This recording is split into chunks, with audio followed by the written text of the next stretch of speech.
हा नेहमीचाच त्यांचा उद्योग आहे। सुरुवातीच्या काळामध्ये ठीक होतं, पण 10 वर्ष देशाची सत्ता, मला आजही आठवते की 2014 साली जेव्हा आम्ही युतीमध्ये होतो आणि युतीतला एक सहकारी पक्ष म्हणून तत्कालीन राष्ट्रपती महोदय प्रणव मुखर्जी यांच्याकडे आम्ही गेलो होतो, तो क्षण माझ्या डोळ्यासमोर आहे। स्वतः राष्ट्रपती सुद्धा नाही म्हटलं तरी आश्चर्यचकित होते। देशाला सुद्धा एक आनंद आणि आश्चर्य वाटलं होतं, कारण बऱ्याच वर्षांनंतर एका पक्षाची सत्ता आली होती।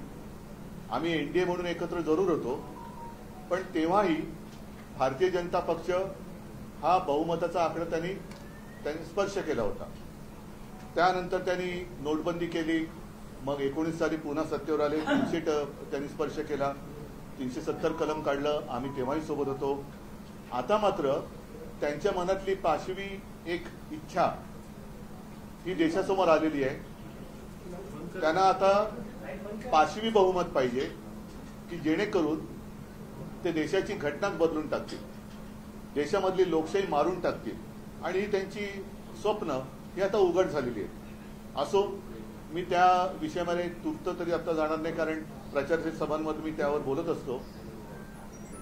काँग्रेसनी त्यांचा जाहीरनामा सादर केलेला आहे, इंडिया आघाडीचा जाहीरनामा झालेला आहे, आमच्या महाराष्ट्रातील सहकारी पक्ष राष्ट्रवादीनी केलेला आहे। मला तर पवार साहेबांचे केले का त्यांनी केलं,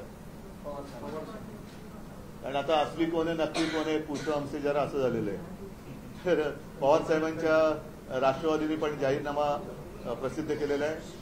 मी सुरुवातीसच आपल्याला म्हटलं होतं की जर आवश्यक वाटला तर आणि तेवढ्या पुरतच आम्ही शिवसेनेचा वचननामा प्रसिद्ध करू।